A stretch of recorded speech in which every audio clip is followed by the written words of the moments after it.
How to get funding for a startup company? I'm going to help you get funding for your new startup company in just a few weeks. And I'll be walking you through it step by step with each of the best resources I've found to make this happen.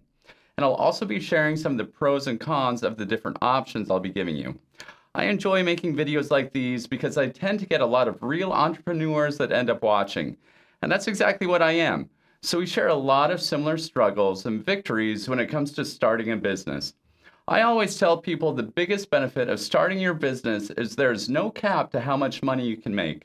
Almost every job out there has a ceiling of how much money you can earn, regardless of how much value you produce for your employer. So the fact that you're starting this journey of building a startup company makes me excited for you. So most of us just starting a business don't even know where to get started, where to look for business funding, or let alone how to qualify for it. So let's jump into it. I'm just going to start with the initial basic steps you need to qualify and then move into the deeper parts of finding and accessing funding. So the first thing you'll need is an actual registered business. I know that may seem obvious to some of you, but you'd be surprised how many people run a sole proprietorship that isn't registered with the state.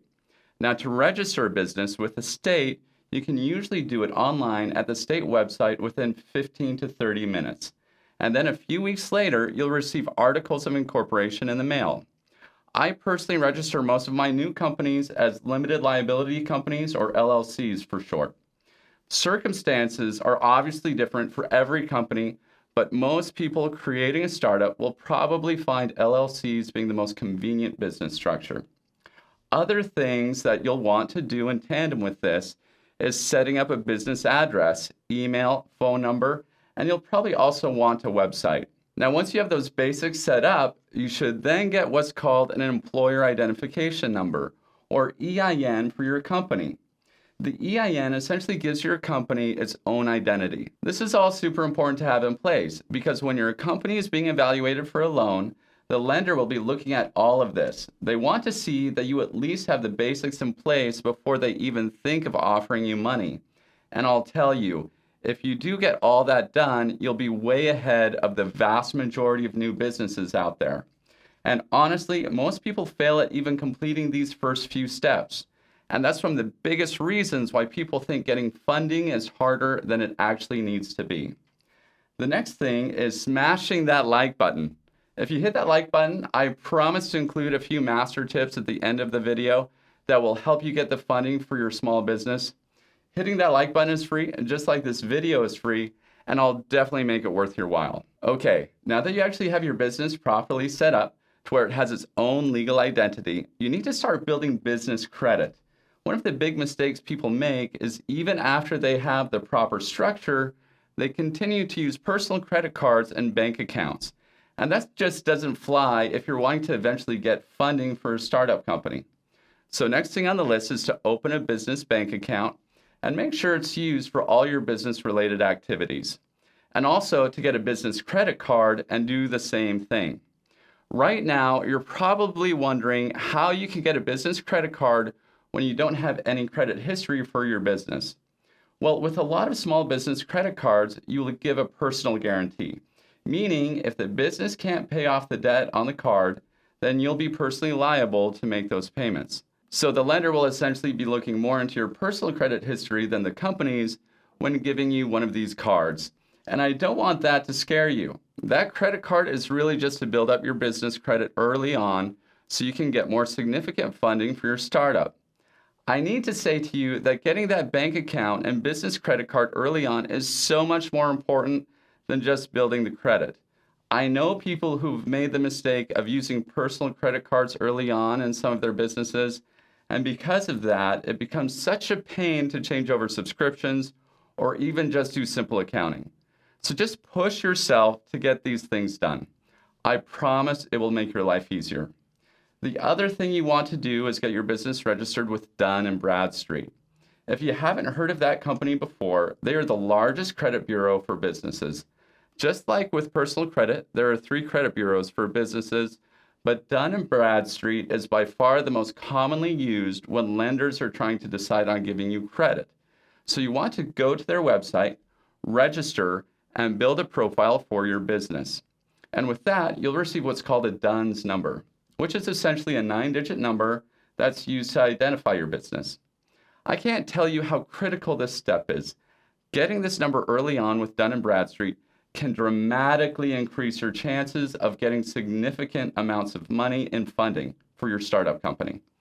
So few companies go through this last step that they really are a big part of the magic formula and getting some serious money. I'm talking about car purchases, buying commercial property, or even expensive inventory. And now that you have the basic legal structure of your business and banking, you're going to want to set up a merchant processor account for your business. The most common of these are PayPal, Stripe, and Square. I personally have used PayPal and Stripe for most of my businesses, most of those being online businesses. Square is really good for brick and mortar style businesses where you're taking credit card transactions directly with the customer. But these merchant accounts are not difficult to set up once you've done all the prior steps. And not only do they add a level of convenience and functionality to your business, but they also offer lending themselves once you've established some transaction history with them. PayPal, for example, literally offers up $500,000 in business loans if your business qualifies. The nice thing about this is some of their funding has little to do with your business's credit score, and that's because they already track the money coming in and out of your merchant account. Just from that, they can pretty easily know if you'll be able to pay back the loan. I do think this is a great way to go for early funding just because of the convenience of it. And you can likely get this sooner than business loans from a lot of other lenders. Okay, once you have your business credit established and you're wanting to look for loans in the 6-figure range, I'd personally do a little shopping around for the best interest rates and loan terms. While these merchant processors really do help with getting your company off the ground and getting that early startup capital, you might find some more competitive interest rates out there. If that's where you're at, I do recommend looking at SBA loans. The U.S. Small Business Administration has really done a great job at helping small businesses get the lending they need at reasonable rates. And if you've done all the steps above, it will make the process of getting an SBA loan much easier. And if you want something faster than an SBA loan, at least use the interest rate set by the Small Business Administration as a benchmark for what other banks will offer you. I think that's one of the biggest fears of new entrepreneurs is they don't know what a typical interest rate is for a business loan. So if you start by at least knowing the interest rates of the SBA loans and compare it with the rate of other banks out there, you'll start to get a really good idea of what you'll be paying. Okay, for those of you who have stayed this long, I'll be sharing those master tips to help secure lending when applying for a loan. Every lender is going to want to know what the money they are giving you will be used for. All of them will ask this. And the companies that will most likely get the money will be saying it's for inventory or for buying business equipment. An example of this is if you own a barbecue restaurant and you want a loan to buy more ribs and a new commercial smoker. From the bank's perspective, those ribs will likely get sold, and that commercial smoker will likely have value even if the business fails. Other business expenses that can qualify for loans include research and development and also staffing. But I'd say those can be a little bit harder to get funding for early on. While intellectual property created from research and development can be liquidated if the company fails, there's no telling how much it would be worth on the market. Also, staff salaries can't be recovered by a bank in the event that a business fails. So you can see why they might be a little bit more hesitant to give a loan for staffing. Now that I've shared how to get funding for a startup company, there's some pitfalls that you really need to be careful of. Back when I lived in Seattle, I had a close friend who worked at a bank that provided business loans. She would evaluate different startup companies that came in looking for money. And one of the most memorable things she ever told me was, in her experience, she saw a direct correlation with businesses that took out loans being more likely to fail than those that found a way to bootstrap their way to success. Now, her comment may have been based on anecdotal evidence, but I do bring it up because it's something we need to discuss. Money borrowed from a bank needs to be paid back with interest on a schedule, and many of these loans don't have a grace period before repayment begins. So you're often using a portion of the loan just to make the initial payments. People often don't calculate this in when deciding on the amount of money they need to borrow. Imagine if you borrow the exact amount you need to get the company going.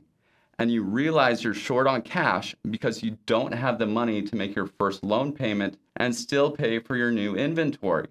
And it's for this reason I generally recommend getting a loan when you're already close to delivering a product or service, or at least plan the loan payments into your expenses from the start. Just keep in mind that having an extended time to sales and profitability when you're paying on a business loan can kill your company, even if everything else is great about your business model. I'd even say that's one of the biggest frustrations with those that take out business loans. Payments often come due before your business has a chance to even get real momentum.